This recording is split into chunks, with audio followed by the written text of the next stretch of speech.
నమస్తే. నేను మీ కుప్ప పద్మిని. ఇన్నాళ్ళు మీ సపోర్ట్‌ని నాకందిస్తూ, మీ ప్రేమని నాకందిస్తున్న ప్రతి ఒక్కరికి కృతజ్ఞతలు. ఇప్పుడు చూడబోతున్న ఈ వీడియో కూడా ఖచ్చితంగా మీకు ఉపయోగపడుతుంది.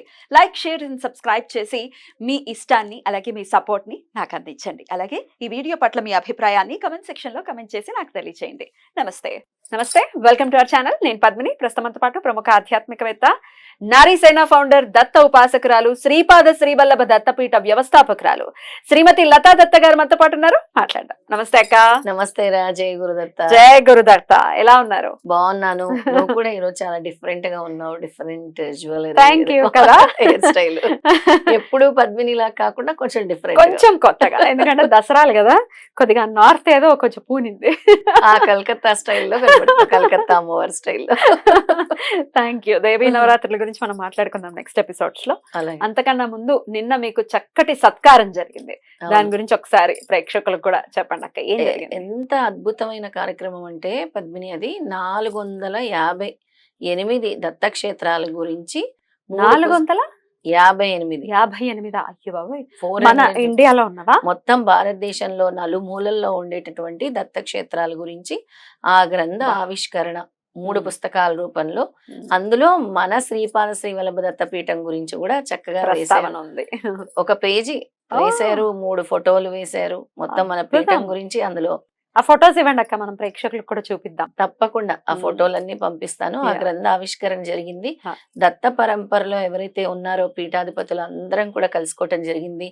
చెన్నై నుంచి వచ్చారు, కర్ణాటక నుంచి వచ్చారు, మొత్తం ఆంధ్ర, తెలంగాణ నుంచి వచ్చారు. ఎక్కడెక్కడ ఉండే దత్త పీఠాధిపతులందరూ కూడా అక్కడ చక్కగా పరిచయం అయ్యారు.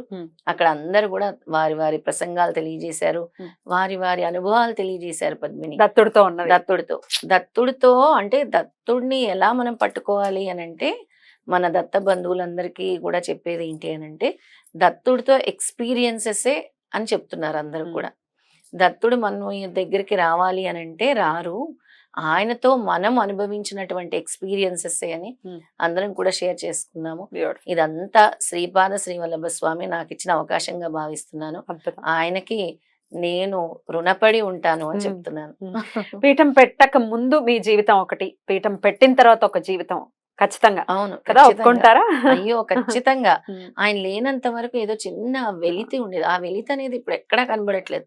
స్వామి ఉన్నారు, మన కుటుంబ సభ్యులు శ్రీపాద శ్రీవల్లభులని. నా ప్రసంగం కూడా నిన్న శ్రీపాద శ్రీవల్లభ స్వామి గురించే జరిగింది. శ్రీపాద శ్రీవల్లభ స్వామి ఎలా అంటే నా జీవితంలో ఎలా భాగస్వాములు అయ్యారు. నేను అసలు అనుకోకుండా, అసలు పీఠం పెట్టాలన్న ఆలోచన లేకుండా ఆయన వచ్చి మన ఇంట్లో ఎలా కూర్చున్నారు. అలాగే నా కళ రూపంలో ఆయన భ్రమరపాదం ఎలా బోధించారు. స్వయంగా ఆదిగురు దత్తాత్రేయ స్వామి నాకు స్వప్న రూపంలో దర్శనం ఇచ్చి భ్రమరపాదం గురించి బోధించారు. నా లైఫ్ పాత్ అంతా కూడా ఆయన డిజైన్ చేసి తీసుకెళ్తున్నారు. అందరికీ నేను చెప్పింది అదే, మనం అనుకున్నది వేరు, ఆయన చేసేది వేరు. అందుకే ఆయనకి నాకు జన్మ జన్మల అనుబంధం అయితే ఉన్నదని ఆయన చాలా స్పష్టంగా తెలియజేశారు. అడుగడుగునా కూడా తెలియచేస్తూ ఉన్నారు. సభలో కూడా ఇదే పంచుకున్నాను, సభలో కూడా ఇదే తెలిపాను. చాలా చక్కగా అందరు కూడా నీరాజనాలు పలికారంటే అసలు వాళ్ళ చెప్పట్లతో అసలు అద్భుతంగా. చాలా చాలా సంతోషం. అంతమంది దత్త భక్తుల్ని, దత్త పీఠాధిపతుల్ని కలుసుకొని, అంటే అంతమంది ఆరోలోకి వెళ్ళటం అనేది అంత పాజిటివ్ ఆరో ఉంటుంది. ఎందుకంటే థాట్ అంతా దత్తుడు గురించి. ఇప్పుడు మనం దత్తుడు గురించి మాట్లాడుతున్నాం, దత్తుడితో మనకున్నటువంటి అనుబంధాన్ని మనం తెలియజేస్తున్నాం. ఆ ఆరా ఇట్ సెల్ఫ్ బ్యూటిఫుల్. అంటావు కదా పద్మిని, మీకు దత్తుడు తప్పించి ఏం లేదక్క, ఇప్పుడైతే ఇంకా అసలు అనుక్షణం దత్తుడితోనే గడుపుతున్నారని. అదే జరిగింది చక్కగా. అంటే మనం మాట్లాడే ప్రతి పలుకు కూడా స్వామి పలికిస్తారు. అందరు పంచుకుంటున్న మంజరి అంట ఒక ఆవిడ చెన్నై నుంచి, శ్రీ లలిత వల్లభానందమయ్యి. ఆవిడేమో శ్రీపాద శ్రీవల్లభుడిది పెద్ద స్తూపము, కోటి శ్రీచక్ర ప్రతిష్టాపన చేస్తున్నారు. ఆవిడ నాకు అక్కగారు లాగా, నన్ను అక్క అని పిలువమ్మ, చెల్లి అంటారు. మంజరి ఆవిడ అక్కల్కోట్ స్వామిది, చెన్నై నుంచి వీళ్ళు వచ్చింది. సిద్దిపేట నుంచి ఒక పీఠాధిపతులు, నూజివేడి దగ్గర ఒక పీఠాధిపతులు, సత్తుపల్లి భద్రాచలం దగ్గర ఒక పీఠాధిపతులు. అందరూ దత్త పరంపర.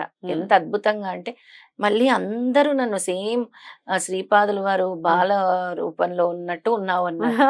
అసలు ఆ మాటకి నాకు నేను ఎంత కృతజ్ఞురాలనో చెప్పలేను అసలు. చాలా మంది అంటారు ఈ కాంప్లిమెంట్ మీకు ఎప్పుడు ఇస్తూనే ఉంటారు. అదంతా చాలా కృతజ్ఞురాలు. చాలా సంతోషం. ఇంత సంతోషకరమైనటువంటి విషయాన్ని మాతో కూడా పంచుకున్నారు. Thank you. బ్యూటిఫుల్. ఇక రేపు అమావాస్య వస్తోంది, మహాలయ అమావాస్య. చాలా చాలా పవర్ఫుల్. డెఫినెట్లీ మనం ఒక పర్యాయం ఆల్రెడీ మాట్లాడుకున్న అమావాస్య విశిష్టత గురించి. అయినప్పటికీ ఇంకొకసారి దత్తుడి అనుగ్రహం కోసం అమావాస్యను వినియోగించుకునేటటువంటి విధానం ఏదైనా ఉందా, అదేమైనా చెప్తారా? ఖచ్చితంగా ఉంది పద్మిని. మహాలయ అమావాస్య అనేది చాలా చాలా ఇంపార్టెంట్ డే. ఎందుకంటే ఎవరైతే ఈ పితృదోషాలతో బాధపడుతున్నారో, పితృదేవతల అనుగ్రహం కోసం పరితపిస్తున్నారో వాళ్ళందరికీ ఇది ఒక అద్భుతమైన రోజుగా చెప్పుకోవచ్చు. ఈ మహాలయ పక్షాల్లో దీని మహాలయ అమావాస్యగా ఎందుకు పిలుస్తారంటే, ఈ అమావాస్యతోని పితృ తర్పణాలు వదిలేయటము అనేది చివరి రోజు అన్నమాట. అది ఈ 15 రోజులు కూడా పెద్దల కోసం, అంటే పితృకార్యాల కోసం, పితృతర్పణాల కోసం వినియోగించుకుంటూ ఉంటాం. ఈ 15 రోజులు కూడా మన పితృదేవతలందరూ కూడా భూలోకానికి విచ్చేసి మనం వాళ్ళని గుర్తు చేసుకుంటున్నామా లేదా, మనం వాళ్ళ గురించి మాట్లాడుకుంటున్నామా లేదా అని. అసలు ఏంటి పితృదోషాలు అని అంటే, అందరూ పితృదోషాలంటే వాళ్ళు మేము ప్రతి అమావాస్యకి చేస్తున్నామండి అంటారు. అది కాదు. మీ తాత ముత్తాతలు ఏవైతే పాపాలు చేశారో, ఏవైతే పుణ్యాలు చేశారో అవి కూడా మీకు వర్తిస్తాయి. అందుకని అంటారు తల్లిదండ్రులు చేసింది పిల్లలకి అని. అందుకే వాళ్ళకి మీరు వదిలిన తర్పణాలు అది మామూలుగా వదలటం వేరు, గయాక్షేత్రాల్లో వదలటం వేరు. నేను ఎప్పుడు చెప్తూ ఉంటాను. అయితే ఈ మహాలయ అమావాస్య రోజు మీరు ఇప్పటి వరకు చేయని వాళ్ళైనా కూడా, అయితే ఆ రోజు మన పెద్దల్ని గుర్తు చేసుకుని మనం వండిన వంటకాలు ఏదైతే అన్నం వండుతామో అది నల్ల కుక్కకి, కాకి కూడా మనం పెట్టాలి ఆ రోజు. వాటికి ఆహారాన్ని అందచేయాలి. అలాగే పైన అంటే మీరు ఎక్కడైతే ఇంటి మీద, డాబా మీద అక్కడ వాళ్ళ పేర్లు స్మరించుకొని పెట్టండి. అలాగే ఆ రోజు ఉదయాన్నే లేవగానే సూర్య భగవాన్ని చూస్తూ తర్పణాలు వదలండి. ఒక కాపర్ గిన్నెలో, ఒక రాగి చెంబులో గాని పాత్రలో గాని కొద్దిగా నీళ్లు వేసుకొని, నల్ల నువ్వులు వేసుకొని ధారగా విడిచేసేయండి చూస్తూ. వాళ్ళ పేరుని స్మరిస్తూ, అంటే మేము వెళ్ళలేకపోతున్నాం ఎక్కడికి కూడా, ఇంట్లోనే ఉండి మేము చేసుకుంటాం అన్న వాళ్ళకి చాలా సింపుల్ రెమెడీ అన్నమాట ఈరోజు. వాళ్ళ పెద్దల పేర్లు అందరూ కూడా, తాత ముత్తాతలు తెలియకపోతే వాళ్ళ నాన్నగారు, వాళ్ళ నాన్నగారు, వాళ్ళ నాన్నగారు అనుకుంటూ, మీ తాతగారు, నాన్నగారు, తండ్రి గారు అనే 3 తరాలు చెప్పుకుంటూ అలా చెప్పుకుంటూ ధారగా విడిచేసి. కానీ ఘోరం కదా, తాతగారి పేర్లు తెలుస్తాయి, ముత్తాతగారి పేర్లు తెలియకపోవడం అనేది కొంచెం బాధాకరం. అందుకే ఫ్యామిలీ ట్రీ అనేది రాసుకోవాలి. ఎందుకంటే we are made up of their genes కదా. వాళ్ళ జీన్స్ ఎక్కడో ఒక చోట ఉంటుంది కదా మనకి, తాత ముత్తాతల జీన్స్. అలాగే వాళ్ళు ఏమైనా తెలుసో తెలియకో, ఇంకా చాలా మంది ఏంటంటే సూసైడ్ చేసుకున్న వాళ్ళు ఉంటారు, రోడ్ యాక్సిడెంట్స్ లో పోయే వాళ్ళు ఉంటారు. అలాంటి వాళ్ళందరికీ కూడా వాళ్ళ ఆత్మ మధ్యలో ఆగిపోకుండా వాళ్ళకి మోక్షం కలగాలి, వాళ్ళకి మళ్ళీ మంచి జన్మలు ఎత్తాలి అని కోరుకోవాల్సిన రోజు ఈ మహాలయ అమావాస్య. ముఖ్యంగా వాళ్ళని గుర్తు చేసుకుని వాళ్ళకి మోక్షం కల్పించాల్సిన రోజు. బ్యూటిఫుల్. ఇక దత్తారాధన ప్రత్యేకించి రేపు ఎలా చేసుకోవాలి అది కూడా ఒకసారి. దత్తాత్రేయ స్వామికి పితృదేవతలకి చాలా సంబంధం ఉంటుంది. అసలు ఈ పితృదోషాలు పోవాలంటేనే దత్తాత్రేయ నామస్మరణ చేయాలి. దత్తాత్రేయ నామస్మరణతోనే ఇవన్నీ కూడా పోతాయి. అంటే ఇవన్నీ చేయలేకపోతున్నాం అన్నప్పుడు దత్త నామస్మరణ ఇప్పుడు మీరు చెప్తున్నట్టు దత్తుడికి తర్పణాలు వదలాలని అప్పుడప్పుడు చెప్తూ ఉంటాను, గుర్తుందని. అవును, చెప్పారు. ఆ దత్త తర్పణాలన్నీ కూడా ఇలాంటి అమావాస్య రోజు దత్తుడికి స్మరించి, మాకు ఇవన్నీ తెలియదు స్వామి, మీరే, మీ పాదాలే శరణ్యం అనుకుంటూ దత్త తర్పణాలు, నేను ఏదైతే ఇప్పుడు స్తోత్రం చెప్తానో ఆ స్తోత్రం చెప్తూ దత్త తర్పణాలు వదిలేసి. ఎలా మరి? దత్తాత్రేయ స్వామి మూల మంత్రం పఠిస్తూ దాన్ని 108 సార్లు జపించి, తర్వాత ఆర్ఘ్య మంత్రాలు, 7 రకాల ఆర్ఘ్య మంత్రాలు చెప్తాను. అవి 7 రకాల ఆర్ఘ్య మంత్రాలు ఆవు పాలతో 12 సార్లు ఆర్ఘ్యం విడిచిపెట్టాలి. అది అలా చేస్తే చాలా చక్కగా, అంటే అందులో ఆవు పాలల్లో కర్పూర పొడిని వేసి, లడ్డూల్లో వేస్తాం కదా పచ్చ కర్పూరం, దాన్ని వేసి మరి వదలాలి.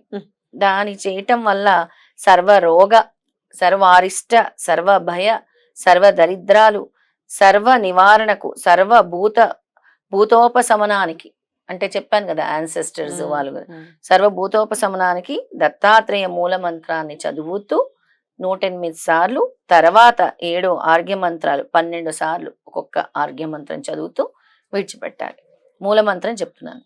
ఓం హ్రీం ఓం పరబ్రహ్మ పరమాత్మనే నమః. ఉత్పత్తి స్థితి ప్రళయకారాయ బ్రహ్మ హరిహరాయ త్రిగుణాత్మనే సర్వ కౌతుకాని దర్శయ దర్శయ దత్తాత్రేయాయ నమః. తంత్రసిద్ధిం కురు కురు మోక్షం కురు కురు. ఓం హ్రీం ఓం స్వాహ. ఇది ప్రత్యేకంగా మోక్షం అంటే వాళ్ళ పెద్దల వాళ్ళు ఉత్తమ స్థితికి వెళ్ళటానికి, వాళ్ళకి మోక్షం పొందటానికి చదివే మంత్రమే ఇది. దీంతో పాటు ఆర్ఘ్య మంత్రాలు 7 ఆర్ఘ్య మంత్రాలు చెప్తాను. ఈ అర్ఘ్యం అనేది ఎన్నిసార్లు వదలాలక్క? 12 సార్లు. 12 సార్లు 12 అర్ఘ్యం సార్లు మనం చదువుతూ మంత్రాన్ని వదలాలి. వదలాలి ఒక్కొక్కటి 12 సార్లు. ఆవు పాలతో. ఇప్పుడు చెప్పే ఈ 7 మంత్రాలు ఏవైతే ఉందో ఒక్కొక్క మంత్రాన్ని 12 సార్లు మనం 12 సార్లు చదువుతూ 12 సార్లు అర్ఘ్యం వదులుతాం పాలతో. 12 సార్లు ఆర్ఘ్యం వదలాలి. అంటే ఏదో ఎక్కువ కాదు, కొంచెం జస్ట్ అలా ఇలా తీసుకొని స్వామి పాదాల దగ్గర వేసేయటం అంతే. అలా వేసేయటమే. ఓకే. ఫోటో దగ్గర ఒక గిన్నె పెట్టుకొని, ఎలాగా మాకు స్టాచ్యూ లేదు అని భయపడిపోతుంటారు, చిన్న గిన్నె పెట్టుకొని అందులో ఆర్ఘ్యం వదిలే స్వామి కళ చూపిస్తూ అలా చూపిస్తూ అలా వదిలేయటమే ఆర్ఘ్యం. అమ్మ ఆ 7 మంత్రాలని ఇప్పుడు ఒకసారి చూద్దాం. పూర్ణ బ్రహ్మ స్వరూపాయ లీలా విశ్వాంబరాయ చ దత్తాత్రేయాయ దేవాయ కర్మనార్ఘ్యం దదామ్యహం. మన కర్మని ఇది విడిచిపెడుతున్నాం అన్నట్టు. ఇది 12 సార్లు చదువుతాం. నెక్స్ట్ మంత్రం. అద్వైతానంద రూపాయ విశ్వరూపాయ సంభవే అన్నమయాయ దేవాయ కర్మణార్ఘ్యం దదామ్యహం. లీలా విగ్రహ రూపాయ సుసూయానందనాయ చ సంసార సమనాసాయ కర్మణార్ఘ్యం దదామ్యహం. సర్వసిద్ధాంత సిద్ధాయ దేవాయ పరమాత్మనే మహారాజాయ సిద్ధాయ కర్మణార్ఘ్యం దదామ్యహం. సంసార దుఃఖనాశాయ సర్వశోకహరాయ చ సిద్ధరాజాయ దేవాయ కర్మణార్ఘ్యం దదామ్యహం. స్వరూప జ్ఞాన దీపాయ సర్వశక్తిధరాయ చ సిద్ధరాజాయ దేవాయ కర్మణార్ఘ్యం దదామ్యహం. 6 అయ్యాయి, ఆఖరిది 7వది చెప్తున్నాను. సర్వత్ర జ్ఞాననాశాయ జ్ఞాన దీపాయ చాత్మనే సచిదానంత బోధాయ కర్మణార్ఘ్యం దదామ్యహం. ఈ 7 మంత్రాలు కూడా పద్మిని 12 సార్లు చొప్పున ఈ ఆర్ఘ్యాన్ని ఆవుపాలతో దత్తాత్రేయ పటం ముందు గనక వదిలితే నేను చెప్పినట్టు సర్వరోగ సర్వారిష్ట సర్వభయ సర్వదరిద్రాలు సర్వ నివారణకు సర్వభూతోపశమనానికి దత్తాత్రేయ స్వామి అనుగ్రహానికి చేయవలసిన మూల మంత్రంతో కూడిన 7 దత్తాత్రేయ స్వామి ఆర్ఘ్య మంత్రాలు. బ్యూటిఫుల్ అక్క. ఒక్కసారి నాకు ఒక చిన్న డౌట్ వచ్చింది. ఫస్ట్ ఒకసారి మూల మంత్రం చదివేసుకుంటాం. మొదట మనం మూల మంత్రం 108 సార్లు జపించాలి. 108 సార్లా? దాని తర్వాత అర్ఘ్యం ఇస్తాం. Right. మూల మంత్రాన్ని 108 సార్లు జపించుకున్న తర్వాత స్వామి దగ్గర కూర్చొని చక్కగా ఒక గంట పడుతుంది ఇదంతా చేయటానికి. ఆ రోజు మీకు మళ్ళీ రాదు, వచ్చే సంవత్సరం వరకు మహాలయ అమావాస్య కోసం ఎదురు చూడాలి. అందుకే ఆ రోజును మీరు వినియోగించుకొని ఈ మంత్రాలతో ఆర్ఘ్యం వదిలేసి తర్వాత మీకు వీలైనచో చక్కగా పెరుగన్నము దద్దోజనం చేసి ఎక్కడైనా వెళ్ళి పంచిపెట్టండి. అనాథులకి కానీ, వృద్ధుల ఆశ్రమంలో కానీ, అనాథాశ్రమాల్లో కానీ, లేదా రోడ్డు మీద ఉన్న ఎవరైనా అనాథులకు కూడా మీరు ఈ దద్దోజనాన్ని పంచిపెట్టండి. అర్ఘ్యంగా వదిలినటువంటి ఆ పాలను ఏం చేయమంటారు? ఆ పాలను కూడా మీరు కావాలంటే దాన్ని ఏదైనా దార విడిచి పోసేయొచ్చు. మళ్ళీ మీరు దాన్ని పుచ్చుకోవద్దు. అంటే మీరు ఆర్ఘ్యం వదిలేశారు కాబట్టి ఏదైనా మొక్కల్లో వేసేయొచ్చు. దాన్ని మళ్ళీ ఉపయోగించొద్దు. అంటే మీ కర్మ పోవటం కోసం మీరు వదులుతున్న ఆర్ఘ్యం కాబట్టి స్వామి. చాలా బ్యూటిఫుల్ గా ఎక్స్ప్లెయిన్ చేశారు అక్క. డెఫినెట్ గా ఈ విధానాన్ని అనుసరించి దత్తాత్రేయుని యొక్క అనుగ్రహం రాజం శరణం ప్రపద్యే. శ్రీ దత్తరాజం శరణం ప్రపద్యే.